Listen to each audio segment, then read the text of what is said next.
Hey everyone, my name is Dr. Jocelyn Conley, pelvic floor physical therapist, and in this video I'm going to teach you how to execute the trunk curl up. There are so many variations to this, and really the variations are progressions of regression, so I'm going to just walk you through the principles of how to progress and how to just perform the foundational movement properly. So you're going to lie on your back with your legs out straight. And from this position, I'm going to go through the full movement and then we'll break it down from there. So let's say the traditional curl up, my fingertips are at my temples. I'm going to peel my upper trunk off of the floor and then I'm going to come back down. That is just targeting the rectus abdominis and part of the obliques, and we're not going all the way from here to here. You can, so that would look like this, exclusively or focusing on your abdominals versus momentum and then a little bit of leg action here. So in order to do this, we have to anchor the muscles attached to our pelvis first. So that's going to be, if my legs are out like this, I'm going to posteriorly tip my pelvis. And I'm going to do that using my abdominals, not my glutes, because the glutes can also do that, and also not leverage with my legs by pressing them down. The difference between the legs bent and the legs straight is now I have less stretch on my hip flexors. So it's just a different tensions, different pulling on the pelvis, as well as some other things, but that's the primary focus, at least with the people that I work with. I like this better, but that's just my preference. Now, as you are going up into this trunk curl, ideally you are exhaling as you go up and or going down, depending on what the status is of your abdominal wall. If you're postpartum and have some connective tissue weakness, one way might be better than the other. I typically will say exhale up, pause, breathe in, exhale down, or exhale and then inhale down. That was kind of a momentum strategy on my end. At no point, at least in a strict sense, are you squeezing your glutes to come up. Now, as the progressions get really high level, that might be part of it, so you have more stability to your hips. But it's not so much as the posterior pelvic tilt part, it's the keeping your hips in extension.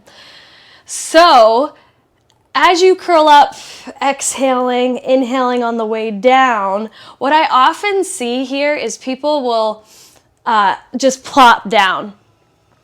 When you're healing postpartum and developing strength in your abdominal wall and postpartum, on the way back, the eccentric part is almost the most important part. So don't skip that. That is where you're going to get a lot of the training and the load that gets your connective tissue to adapt. So really slowing it down. And if you do go the full way, this part being the most important. So what's the deal with your head and your neck? Now, these muscles attach, like our deep core and our outer core muscles, are all along our spine. So we have an anchor here. The other anchor would be our head position. But if this is new to you, of like head position and paying attention to your head position, it's going to take time to develop that. But ideally, you have your chin tucked and your neck long. You have like a double and a triple chin, and that stays there until you return to the starting position. If you can't keep it, often I will set up people so that their head is in a better starting position than up, because you lose this connection if your head is really into extension. The other thing is, if I were to have a really flared rib cage in the front, which often is the case in postpartum women because of the stretching here, then I will put a pillow underneath their shoulders and underneath their ribs so that you're less flared, because those muscles, we need to get them. I want you to be able to actively get them there, but at first it's too hard for a lot of people. So getting in a straight line as much as you can is ideal. Now, where you put your hands, so the easiest thing would be, a regression would be hands by your side. Then crossing your arms would be harder, and then fingertips to temples would be harder, and then arms overhead, straight overhead would be the hardest. So that's how you can make this harder or easier with your arm position. And then, I mean, this is fine. It's just recognizing, this does put your hip flexors on slack. This does open up the opportunity to tip your pelvis in other ways than with your abdominals. Just makes it a little easier, and also do something with your glutes. So it's not right or wrong, it's just know about it. And when you are doing this action, you want to feel the target is here.